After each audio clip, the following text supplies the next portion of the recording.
അപ്പോൾ നമുക്ക് ഇന്ന് ഡിസ്കസ് ചെയ്യാനുള്ളത് റോമൻ സിവിലൈസേഷൻ്റെ ലാസ്റ്റ് യൂണിറ്റാണ്. റോമൻ ഹെറിറ്റേജ് എന്ന് പറയുന്നൊരു യൂണിറ്റാണ്. ഈ റോമൻ ഹെറിറ്റേജ് എന്ന് പറഞ്ഞ യൂണിറ്റ് നമ്മൾ കഴിഞ്ഞ യൂണിറ്റായിട്ടുള്ള റോമൻ ലെഗസിയുടെ കുറേ കാര്യങ്ങൾ തന്നെ റിപ്പീറ്റ് ചെയ്ത് വരികയാണ് ചെയ്യുന്നത്. അപ്പോൾ ഈ റോമൻ ലെഗസി എന്ന് പറയുന്ന ചാപ്റ്ററിൻ്റെ ഒരു റിപ്പീറ്റേഷൻ പോലെയാണ് ഈ ഒരു ചാപ്റ്റർ പോകുന്നത്. അപ്പോൾ ഈ ഒരു റോമൻ ഹെറിറ്റേജ് എന്ന് പറയുന്ന ഭാഗത്തിൽ നമുക്കറിയാമെങ്കിൽ ആദ്യം ഫിലോസഫിയെ കുറിച്ചാണ് പറയുന്നത്. നമ്മൾ ഫിലോസഫിയെ കുറിച്ച് അതുപോലെ തന്നെ ലിറ്ററേച്ചറിനെ കുറിച്ചൊക്കെ ഡിസ്കസ് ചെയ്തിട്ടുണ്ടായിരുന്നു. എന്നാലും കുറച്ചും കൂടെ കാര്യങ്ങൾ പറയാം. ദെൻ ഫിലോസഫി എന്ന് പറയുമ്പോൾ ഗ്രീക്ക് ഹെലനിക് കൾച്ചർ, ഗ്രീസിനെ അതുപോലെ തന്നെ ഹെലനിസ്റ്റിക് കൾച്ചറിനെ ഫോളോ ചെയ്തുകൊണ്ടുള്ള ഒരു ഫിലോസഫിക്കൽ റൈറ്റിംഗ് തന്നെയാണ് എവിടെ ഉണ്ടായിരുന്നത്, റോമിൽ വന്നിട്ടുണ്ടായിരുന്നത്. ദെൻ ഏഥൻസിൻ്റെ തകർച്ചയ്ക്ക് ശേഷം ഒരു 155 BCയിൽ റോം അലക്സാൻഡ്രിയ റോം എന്ന് വെച്ചാൽ ഒരു പുതിയൊരു ഫിലോസഫി അലക്സാൻഡ്രിയൻ റോമിലൊക്കെ വരികയാണ്. അങ്ങനെയാണ് ഗ്രീസിൻ്റെ ഇൻഫ്ലുവൻസോട് കൂടിയിട്ട് റോമൻസിൻ്റേതായിട്ടുള്ളൊരു കൾച്ചർ വരുന്നത്. പക്ഷേ അവർക്ക് എന്തുണ്ടായിരുന്നു, ഹൈലി ഹെലനിസ്റ്റിക് കൾച്ചറിൻ്റെ ഒരു ഫോളോയിങ് ഉണ്ടായിരുന്നു. ഫിലോസഫിയിലും സ്റ്റോയിസിസം എന്ന് പറഞ്ഞൊരു സ്റ്റോയിസിസം, ഗ്രീക്ക് ഫിലോസഫി ആയിരുന്നു സ്റ്റോയിസിസം എന്ന് പറഞ്ഞത്. അതിൻ്റെ ഒരു കണ്ടിന്യൂവേഷൻ അല്ലെങ്കിൽ അതിൻ്റെ ഒരു ഇൻഫ്ലുവൻസിൽ കുറേ ഗ്രീക്ക് ഫിലോസഫേഴ്സിൻ്റെ ഇൻഫ്ലുവൻസിൽ റോമിലും ഇത്തരം ഒരു സംഭവം വന്നിട്ടുണ്ടായിരുന്നു. അത് 2nd century BCയിലാണ് സ്റ്റോയിസ്റ്റിക് ഫിലോസഫി റോമനിൽ പ്രാധാന്യം അറിയിച്ച് വരുന്നത്. ഇവിടെ കാറ്റോ ആണ് ഇതിൻ്റെ പ്രധാനപ്പെട്ട ഒരു വ്യക്തി എന്ന് പറയുന്നത്. എന്നെ നയിച്ച വ്യക്തി കാറ്റോ ആയിരുന്നു. ദെൻ കാറ്റോ എന്ന് പറഞ്ഞ വ്യക്തി നീറോ, റോമൻ രാജാവായിട്ടുള്ള നീറോയ്ക്ക് വേണ്ട ഉപദേശങ്ങളെല്ലാം നൽകിയിരുന്ന വ്യക്തിയാണ് കാറ്റോ. പക്ഷെ പിന്നീട് നീറോൻ്റെ തെറ്റായിട്ടുള്ള പ്രവൃത്തികൾ കണ്ട് മനം നൊന്ത് സൂയിസൈഡ് ചെയ്തൊരു വ്യക്തിയും കൂടിയാണ് കാറ്റോ എന്ന് പറയുന്ന ഫിലോസഫർ. അപ്പോൾ അതായിരുന്നു റോമൻ ഫിലോസഫിയുടെ ഒരു മേജർ ഫിലോസഫി എന്ന് പറയുന്നത്. ദെൻ അടുത്തതാണ് എപ്പിക്യൂറിയനിസം എന്ന് പറയുന്നത്. എപ്പിക്യൂറിയനിസം എന്ന് പറയുന്നത് എപ്പിക്യൂറസ് എന്ന് പറയുന്ന ഒരു എന്താ പറയുക സ്കോളറിൻ്റെ അല്ലെങ്കിൽ ഒരു വ്യക്തിയുടെ ആശയമായിരുന്നു എപ്പിക്യൂറിയനിസം എന്ന് പറയുന്നത്. ഇതെന്ന് പറഞ്ഞാൽ സ്റ്റോയിസിസം എന്ന് പറയുന്ന ഫിലോസഫിയുടെ അത് കുറച്ചും കൂടി ഡെവലപ്പ് ചെയ്തിട്ടുള്ള ഈ എപ്പിക്യൂറസ് പറയുന്നത് ഒരാളുടെ ലൈഫ് എന്ന് പറയുന്നത് പ്ലഷർ തന്നെയാണ്. എൻ്റെ പ്ലഷറാണ് ഒരാളുടെ ലൈഫ് നിർണ്ണയിക്കുന്നത്. അതായത് ultimate happiness of a person lies in pleasure. അതാണ് അദ്ദേഹത്തിൻ്റെ ഒരു തിയറി എന്ന് പറയുന്നത്. ഈ എപ്പിക്യൂറിയനിസത്തിൻ്റെ റോമിലുണ്ടായിരുന്ന ഫോളോവർ ആയിരുന്നു ലൂക്രിറ്റിയസ് എന്ന് പറയുന്നത്. അദ്ദേഹത്തിൻ്റെ ലുക്രിറ്റിയസിൻ്റെ ഒരു പോയമാണ് on the nature of things എന്ന് പറയുന്നത്. ഈ പോയം എന്ന് പറഞ്ഞ ലൂക്രിറ്റിയസിൻ്റെ ഈ പോയം എപ്പിക്യൂറസിന് എന്താ പറയുക പുകഴ്ത്തിയും കൊണ്ടുള്ളൊരു പോയമാണ് ഉണ്ടായിരുന്നത്. ദെൻ റിലീജിയൻ, അവിടുത്തെ റിലീജിയനെ കുറിച്ച് പറയുമ്പോൾ ഏൻഷ്യൻ റോമിലുണ്ടായിരുന്ന റിലീജിയൻ പോളിത്തിയസമായിരുന്നു. ഒരുപാട് ദൈവങ്ങളെ ആരാധിച്ചിരുന്ന ആൻസിസ്ട്രൽ വർഷിപ്പിനുണ്ടായിരുന്ന മരിച്ചുപോയവരാണ് തൻ്റെ പിതൃക്കന്മാരെ ആരാധിച്ചിരുന്ന, അതുപോലെ തന്നെ അറിയപ്പെടാത്ത ഒരുപാട് സ്പിരിറ്റ്സിനെ, ആത്മാക്കളെയൊക്കെ ആരാധിച്ചിരുന്ന ഒരു വിഭാഗമാണ് റോമൻ ജനത എന്ന് പറയുന്നത്. ഇനി അവരെ മുന്നോട്ട് നയിക്കുന്ന ഗൈഡിങ് സ്പിരിറ്റ്, മുന്നോട്ട് നയിക്കുന്ന ഒരു വിശ്വാസം എന്ന് പറയുന്നത് പുരുഷന് GENI ഗനിയും സ്ത്രീക്ക് വിമണ് ജൂനിയാണ് JUN. ഇതാണ് അവരെ ഗൈഡ് ചെയ്യുന്ന spirit, guiding spirit of men and women. Then ചില ദൈവങ്ങളൊക്കെ ഇവരെന്ന് വെച്ചിട്ടുണ്ടെങ്കിൽ ഗ്രീക്സിൻ്റെ ഒരു ഇൻഫ്ലുവൻസിലാണ് ദൈവങ്ങളും ആരാധനയൊക്കെ വരുന്നത്. അപ്പോൾ ഗ്രീക്ക് ഗോഡ് ആൻഡ് ഗോഡസസ് ഇവിടെയും കാണാൻ സാധിക്കും, റോമിലും കാണാൻ സാധിക്കും. അതിൻ്റെ ഒരു ഇൻഫ്ലുവൻസ് എല്ലാം ഉണ്ടായിരുന്നു. ഇനി റോമിൽ ഉണ്ടാക്കിയിട്ടുള്ള ഫസ്റ്റ് ടെമ്പിൾ എന്ന് പറയുന്നത് യൂട്രസ്കാൻ്റെ പീരീഡിലായിരുന്നു ഫസ്റ്റ് ടെമ്പിൾ ഉണ്ടായിട്ടുള്ളത്. അത് ജൂപ്പിറ്റർ, ജൂണോ, മിനേർവ ആൻഡ് ക്യാപിറ്റോലൈൻ ഇതിനെ ആരാധിച്ചുകൊണ്ടാണ് ഫസ്റ്റ് എന്തുണ്ടാകുന്നത് ടെമ്പിൾ, ഒരു ആരാധനാലയം ഉണ്ടാകുന്നത്. ഏതൊക്കെ ആൾക്കാരെ ആരാധിച്ചുകൊണ്ടാണ് ജൂപ്പിറ്റർ, ജൂനോ, മിനർവ ആൻഡ് ക്യാപിറ്റോലൈൻ തുടങ്ങിയ തുടങ്ങിയ സംഭവങ്ങളെയൊക്കെ ആരാധിക്കാൻ വേണ്ടിയിട്ടാണ് ആദ്യത്തെ ക്ഷേത്രം ഉണ്ടാകുന്നത്. പിന്നെ റോമൻസിൻ്റെ ഒരു പ്രധാനപ്പെട്ട ദൈവം എന്ന് പറയുന്നത് ജൂപ്പിറ്റർ തന്നെയാണ്. ജൂപ്പിറ്റർ എന്ന് പറഞ്ഞാൽ സ്യൂയസ് എന്ന് ഗ്രീസിൽ പറയുന്ന ദൈവമാണ് ജൂപ്പിറ്റർ. ദെൻ ജൂനോനെ ഹേര എന്നും പറയുന്നുണ്ട്. ദെൻ മിനർവേനെയാണ് അഥീന, ഗ്രീസിലെ അഥീന എന്ന് പറഞ്ഞ ദൈവമാണ് ഇവിടുത്തെ മിനർവ. അപ്പോൾ ഈ ദൈവങ്ങളെയൊക്കെയാണ് ഇവർ ആരാധിച്ചിട്ടുണ്ടായിരുന്നത്. അതുപോലെ തന്നെ വർഷിപ്പിംഗ് ദെയർ ആൻസിസ്റ്റേഴ്സ്, നമ്മൾ പറഞ്ഞില്ലേ പിതൃക്കന്മാരെ ആരാധിക്കുന്ന ഒരു സിസ്റ്റം ഇവർക്ക് ഉണ്ടായിരുന്നു. ഈ റിലീജിയൻ്റെ ഒരു ഭാഗമായിരുന്നു മാരേജ് എന്ന് പറയുന്നത്. വിവാഹം ഒരു എന്താ പറയുക മതപരമായ ചടങ്ങായിട്ടാണ് ഇവർ കണക്കാക്കുന്നത്. മതപരമായിട്ട് ഒരാൾ നിർവഹിക്കേണ്ട കാര്യം മാരേജ് ഡ്യൂട്ടിയാണ്. മാരേജ് എന്ന് പറഞ്ഞാൽ ഒരു ഡ്യൂട്ടിയാണ്, റിലീജിയസ് ഡ്യൂട്ടി ആയിട്ടാണ് ഇവർ കണക്കാക്കുന്നത്. ഓക്കെ, ആ രീതിയിലാണ് ഇവർ റിലീജിയൻ്റെ ഫോളോയിങ് ഒക്കെ വരുന്നത്.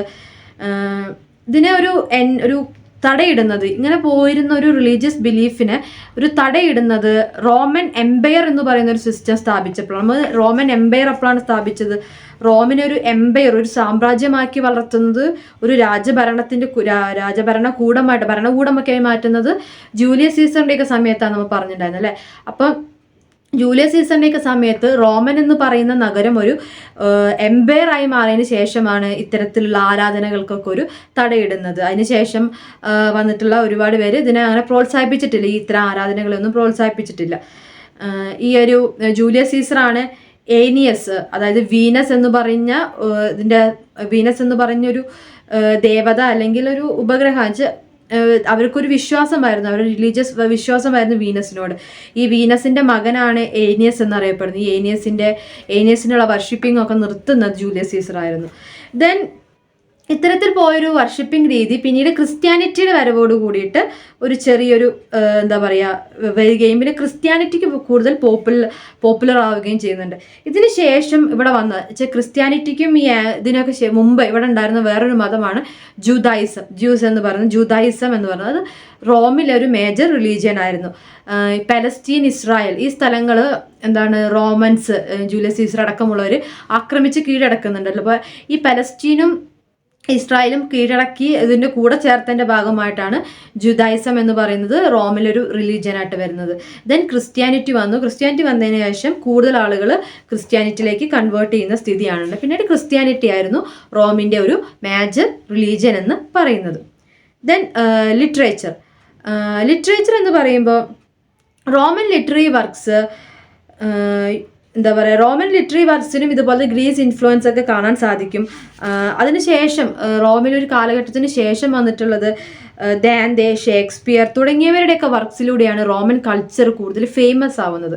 ആ കാലഘട്ടത്തിലുള്ള മറ്റ് റൈറ്റേഴ്സിനേക്കാളും ഷേക്സ്പിയറിൻ്റെ ഒക്കെ വർക്ക്സിൽ, ഷേക്സ്പിയറിൻ്റെ മാക്ബത്ത്, ജൂലിയസ് സീസറിനെ ആസ്പദമാക്കിയിട്ടുള്ള ഒരുപാട് കഥകൾ, ഒരുപാട് ഡ്രാമാസ്, ഒരുപാട് നാടകങ്ങൾ ഷേക്സ്പിയർ രചിച്ചിട്ടുണ്ട്. അപ്പോൾ ഇതിലൂടെയാണ് പിന്നീട് റോമൻ കൾച്ചർ ജനങ്ങൾക്കിടയിലേക്ക് അറിയപ്പെടാൻ തുടങ്ങുന്നത്.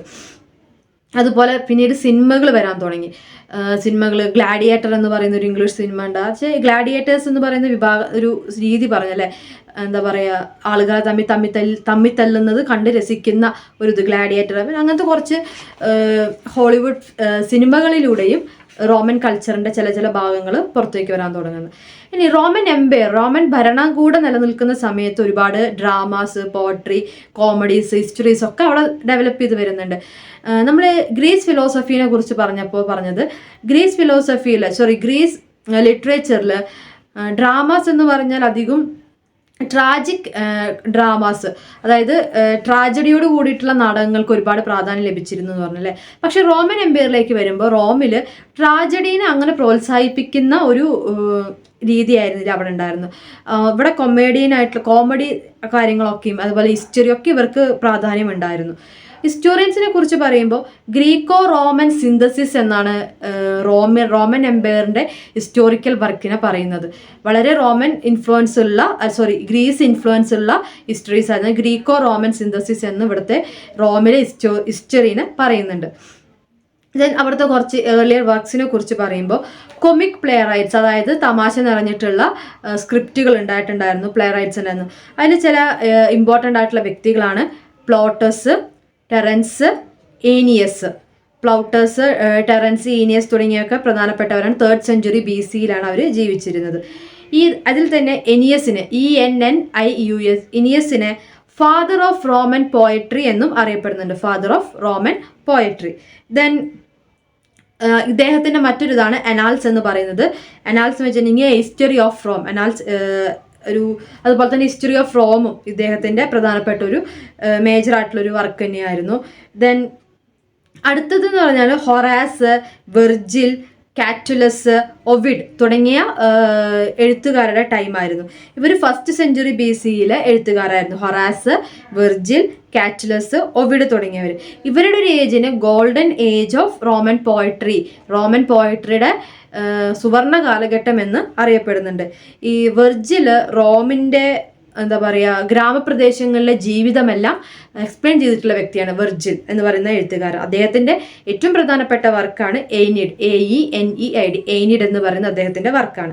ദെൻ അടുത്തൊരാളാണ് ഹൊറാസ്. ഹൊറാസ് കൂടുതലും നാച്ചുറിനെ കുറിച്ചുള്ള, പ്രകൃതിയെക്കുറിച്ചുള്ള, പ്രകൃതിയോടുള്ള സ്നേഹമടങ്ങുന്ന പോംസ് ആണ് എഴുതിയിട്ടുള്ളത്, കവിതകളാണ് അദ്ദേഹം രചിച്ചിട്ടുള്ളത്. ആ ഇതിൽ റോമിൻ്റെ ജിയോഗ്രഫിയും കാര്യങ്ങളൊക്കെ അടങ്ങിയിട്ടുണ്ടായിരുന്നു. ദെൻ ഇതിന് ശേഷം വന്നിട്ടുള്ള മറ്റൊരു പ്രധാനപ്പെട്ട വ്യക്തിയാണ് മാർക്കസ് ടൂലിയസ് സിസേറോ. സിസേറോ എന്നറിയപ്പെടുന്ന മാർക്കസ് ടൂലിയസ് സിസേറോ. ഇദ്ദേഹം എന്താ പറയുക വാഗ്മികളായിരുന്നു, ഒറേറ്റേഴ്സ് എന്ന് പറയുക വാഗ്മികളായിരുന്നു. ഈ സിസോറോൻ്റെ ഒരുപാട് റൈറ്റിങ്സ്, സിസോറോ കൂടുതൽ ക്രിട്ടിസൈസ് ആയിട്ട് രാജഭരണത്തിനെയൊക്കെ കണ്ടിട്ടുണ്ട്. അപ്പോൾ കറപ്ഷൻ അതുപോലെ തന്നെ ഗവേണൻസിൽ കാര്യങ്ങളൊക്കെ സിസേറോൻ്റെ വർക്സിലൂടെ നമുക്ക് അറിയാൻ സാധിക്കുമായിരുന്നു. അദ്ദേഹം ഒരുപാട് വർക്സൊക്കെ എഴുതിയിട്ടുണ്ടെങ്കിലും പിന്നെ അടുത്തൊരാളാണ് ഹെർക്യൂൾസ്. ഓഡിപ്പസും ഹെർക്യൂൾസും, ഓഡിപ്പസ് ആൻഡ് ഹെർക്യൂൾസ്, ഇവരും ഒരുപാട് എസ്സേസ്, പ്ലേസ് ഒക്കെ എഴുതിയിട്ടുള്ള വ്യക്തികളാണ്. ദെൻ മറ്റൊരു ഇമ്പോർട്ടൻ്റ് ആയിട്ടുള്ള ആൾക്കാരാണ് പ്ലിനി ദ എൽഡറും പ്ലിനി ദ യങ്ങറും. പ്ലിനി ദ എൽഡർ എന്ന് വെച്ചിട്ടുണ്ടെങ്കിൽ റോമൻ അഡ്മിനിസ്ട്രേഷനെ കുറിച്ചുള്ള എഴുതിയിട്ടുള്ള നാച്ചുറൽ ഹിസ്റ്ററി എന്ന് പറയുന്ന ഒരു വർക്ക്, 37 വോളിയൂംസിൽ നാച്ചുറൽ ഹിസ്റ്ററി എന്ന് പറയുന്ന ഒരു വർക്ക് എഴുതിയിട്ടുള്ളതാണ് പ്ലിനി ദ എൽഡർ. ഇതിൽ യൂണിവേഴ്സ്, മരങ്ങൾ, ആനിമൽസ്, ഭൂശാസ്ത്രം തുടങ്ങിയവയൊക്കെ പറയുന്നുണ്ട്. ദെൻ പ്ലിനി ദ യങ്ങർ, മറ്റൊരു റൈറ്റർ പ്ലിനി ദ യങ്ങർ എന്നറിയപ്പെട്ടത്. അദ്ദേഹം ഈ പ്ലിനി ദ എൽഡറിൻ്റെ നെഫ്യൂ ആണ്. ഒരുപാട് ലെറ്റേഴ്സിലൂടെ, സീരീസ് ഓഫ് ലെറ്റേഴ്സ്, ഒരുപാട് ലെറ്റേഴ്സിലൂടെ, കത്തുകളിലൂടെ നമുക്ക് അറിയേണ്ടുന്ന കാര്യങ്ങളെല്ലാം പകർത്തി വെച്ചിട്ടുള്ളൊരു വ്യക്തിയാണ് പ്ലിനി ദ യങ്ങർ. ഈ പ്ലിനി ദ യങ്ങർ കത്തുകൾ എഴുതുന്ന ആൾക്ക് വേണ്ടിയിട്ടാണ്, രാജാവിനാണ്, എംപറർക്കാണ് കത്തുകൾ എഴുതിയിട്ടുള്ളത്. അപ്പോൾ പല വിഷയങ്ങൾ അഡ്മിനിസ്ട്രേഷനായിട്ട് ബന്ധപ്പെട്ടിട്ടുള്ള കാര്യങ്ങളൊക്കെ എഴുതിയിട്ടുണ്ടാവും അല്ലേ. അപ്പോൾ ഇത്തരത്തിലുള്ള എഴുത്തുകളും അന്നത്തെ ഭരണകൂടത്തിനെയും അന്നത്തെ സാമൂഹ്യ സ്ഥിതിയെയും മനസ്സിലാക്കാൻ സാധിക്കുന്ന വർക്കുകളായിരുന്നു. ദെൻ നെക്സ്റ്റ് ഒരു റൈറ്ററാണ് ജുവനൽ എന്ന് പറയുന്ന ആള്. അയാളും ഇതുപോലത്തെയുള്ള ഒരുപാട് റൈറ്റിങ്സ് ഒക്കെ ഉള്ള ആളാണ്. ദെൻ പ്രോസ് റൈറ്റേഴ്സ്, പ്രോസുകൾ, ഗദ്യങ്ങൾ എഴുതുന്ന ആൾക്കാരാണ് മാർട്ടിയാലിസ്, എപ്ലിയസ്, പീട്രോണിയസ്, എപ്പുലിയസ്, ദെൻ മാട്രിയാലിയസ്. ഇവരാണ് പ്രോസ് റൈറ്റേഴ്സ് ആയിട്ട് അറിയപ്പെടുന്നത്. ക്രിസ്ത്യാനിറ്റിയുടെ സ്പ്രെഡിന് ശേഷം, ക്രിസ്ത്യാനിറ്റി എന്ന് പറയുന്ന മതം വളർന്ന് വലുതായതിനു ശേഷം അതിൻ്റെ വളർച്ചയ്ക്ക് സഹായിക്കുന്ന രീതിയിലാണ് സെയിൻറ്റ് അഗസ്റ്റിൻ്റെയും സെയിൻറ്റ് അംബ്രോസ് അതുപോലെ തന്നെ ഒസോനിയസ് ഇവരുടെയൊക്കെ വർക്കുകൾ വരുന്നത്. സെയിൻറ്റ് അഗസ്റ്റിൻ്റെ സിറ്റി ഓഫ് ഗോഡ് അതിലൊരു ഫേമസ് വർക്കാണ് സിറ്റി ഓഫ് ഗോഡ് എന്ന് പറയുന്നത്. ദെൻ നമ്മൾ ലിവി, ടാസിറ്റസ്, സുൽസെറ്റ്, സ്യൂട്ടോണൈസ് തുടങ്ങിയ ഹിസ്റ്റോറിക്കൽ വർക്ക്സ്, ഹിസ്റ്റോറിയൻസ് ആയിട്ടുള്ള ആൾക്കാരെ നമുക്ക് കാണാൻ സാധിക്കും. അതിൽ ലെവി ഒരു പ്രധാനപ്പെട്ട ആളാണ്. ലെവിയുടെ ഹിസ്റ്ററി ഓഫ് റോം ഒരു മേജർ വർക്കാണ്. ഹിസ്റ്ററി ഓഫ് റോം എന്ന് പറയുന്നത് 142 വോളിയൂംസിലാണ് ഹിസ്റ്ററി ഓഫ് റോം എന്ന വർക്ക് അദ്ദേഹം രചിച്ചിട്ടുള്ളത്. ദെൻ ടാസിറ്റസിൻ്റെ വർക്കാണ് ജർമാനിയ എന്നതും പിന്നെ ദ അനാൽസ് എന്നുള്ളത്, അതൊരു മേജർ ഹിസ്റ്റോറിക്കൽ വർക്കാണ്.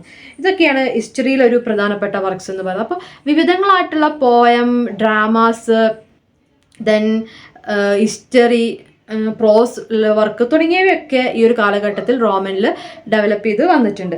ദെൻ നമുക്ക് അറിയാവുന്നൊരു കാര്യം എന്ന് വെച്ചിട്ടുണ്ടെങ്കിൽ ഇംഗ്ലീഷിലുള്ള പല വാക്കുകളുടെയും ഒറിജിൻ എന്ന് പറയുന്നത് ലാറ്റിനിൽ നിന്നാണ്. നമുക്കറിയാം പല വേർഡ്സും ലാറ്റിനിലായിരിക്കും അതിൻ്റെ റൂട്ട് വേർഡ്, അതിൻ്റെ ഒരു ഒറിജിൻ വേർഡ് ലാറ്റിനിലായിരിക്കും. ആ ലാറ്റിനിൽ നിന്ന് വികസിപ്പിച്ചെടുത്ത ഒരു ഇംഗ്ലീഷ് വേർഡായിരിക്കും നമ്മൾ അറിയുന്നത്. അങ്ങനത്തെ ഒരുപാട് വേർഡ്. ഇപ്പോൾ സ്കൂൾ എന്നുള്ള വാക്ക് സ്കോള എന്ന ലാറ്റിൻ വേർഡിൽ നിന്നാണ് ഡെവലപ്പ് ചെയ്തിട്ടുള്ളത്. ഐലാൻഡ് എന്നുള്ള വേർഡ്, ഇൻസുല എന്ന വേർഡ്, അപ്പോൾ ഒരുപാട് വേർഡ്സ് നമ്മൾ ദിനം പ്രതി ഉപയോഗിക്കുന്നതിലൊക്കെ നമുക്കറിയാം ഒന്നെങ്കിൽ ഒരു ഒറിജിനേറ്റഡ് ഫ്രം ഗ്രീസ് അല്ലെങ്കിൽ ഒറിജിനേറ്റഡ് ഫ്രം ലാറ്റിൻ എന്നൊക്കെ പറഞ്ഞിട്ട് നമ്മൾ കാണുന്നുണ്ട്.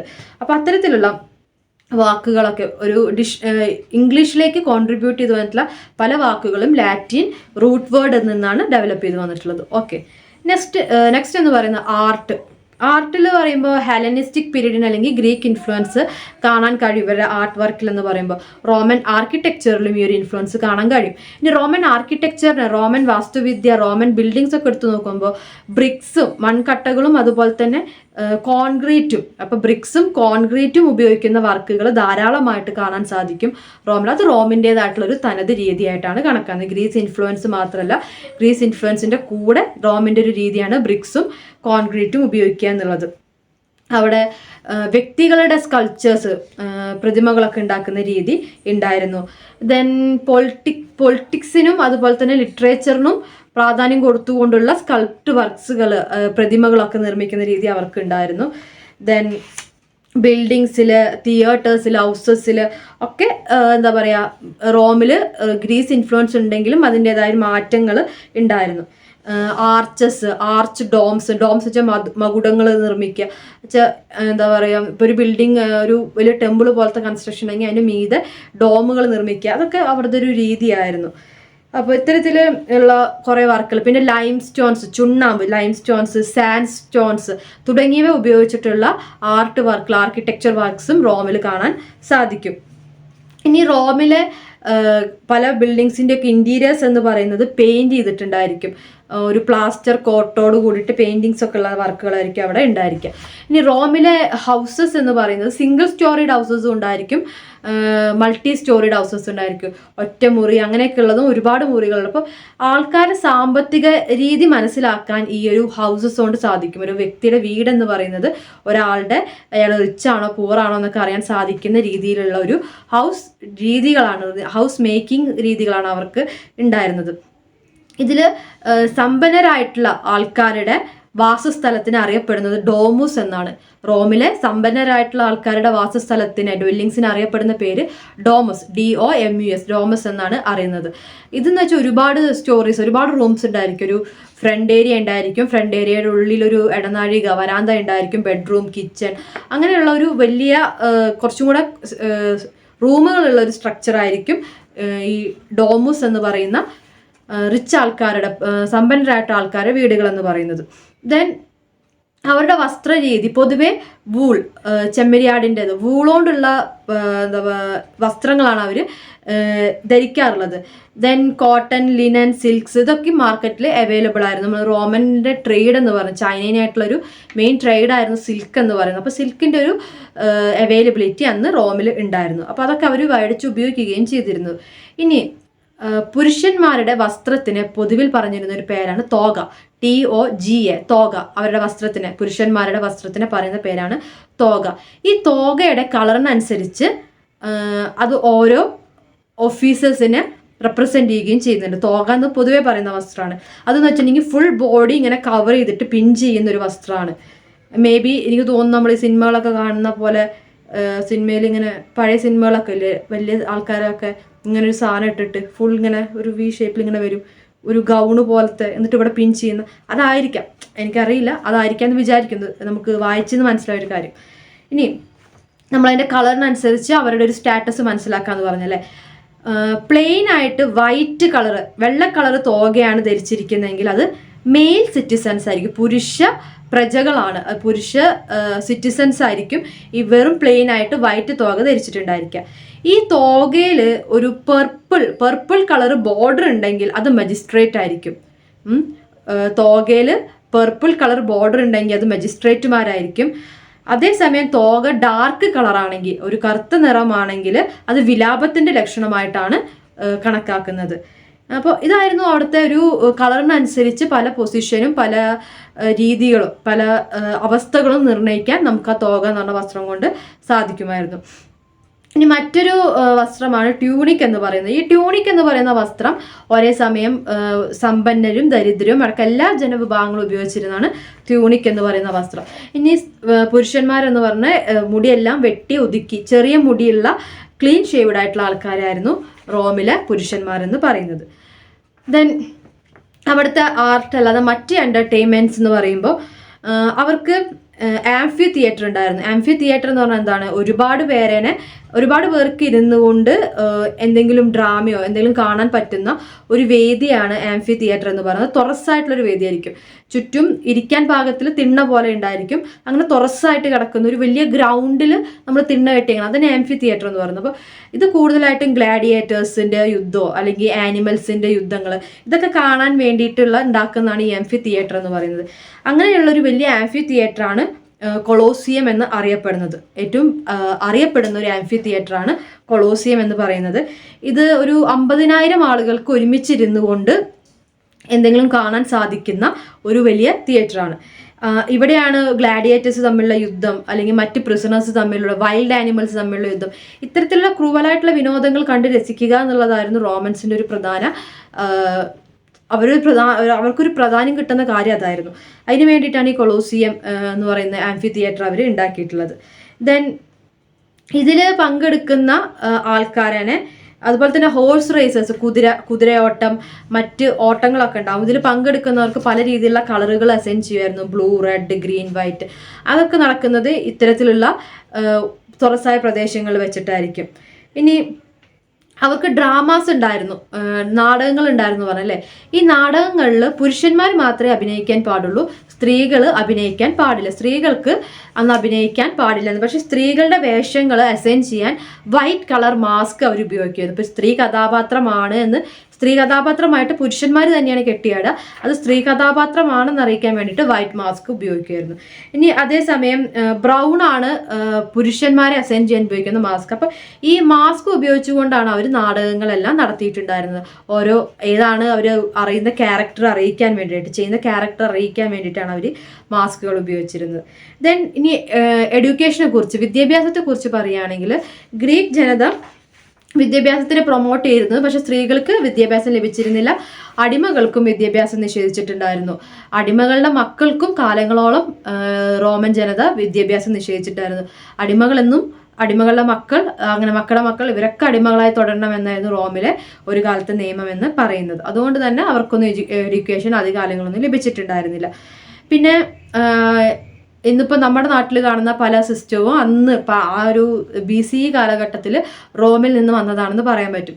വധൂവരന്മാരെ അരി എറിഞ്ഞ് ആശീർവദിക്കില്ലേ.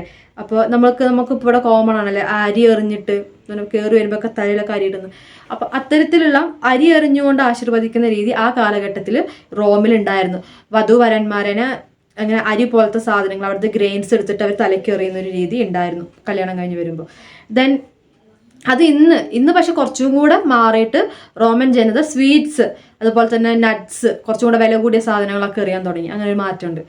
ദെൻ പുരുഷന്മാരെ കല്യാണം കഴിഞ്ഞിട്ട് ഗ്രൂം, അതായത് വരൻ വധുവിനെ എടുത്തുകൊണ്ട് വധുവിൻ്റെ വീട്ടിലേക്ക് പോകുക അല്ലെങ്കിൽ വരൻ്റെ വീട്ടിലേക്ക് പോകുക, അങ്ങനെ ഒരു സിസ്റ്റം ഇവർ ഫോളോ ചെയ്തിരുന്നു. ഇത് ഇന്ന് നാട്ടിലൊക്കെ ക്രിസ്ത്യൻ സമൂഹത്തിൻ്റെ ഇടയ്ക്ക് ചിലവരൊക്കെ നമ്മുടെ നാട്ടിലും ചെയ്തു വരുന്നതായിട്ട് കാണാൻ സാധിക്കും. ഇതൊക്കെ പഴയ റോമൻ കൾച്ചറിൻ്റെ ഭാഗമായിട്ടുള്ള ആചാരങ്ങളായിരുന്നു.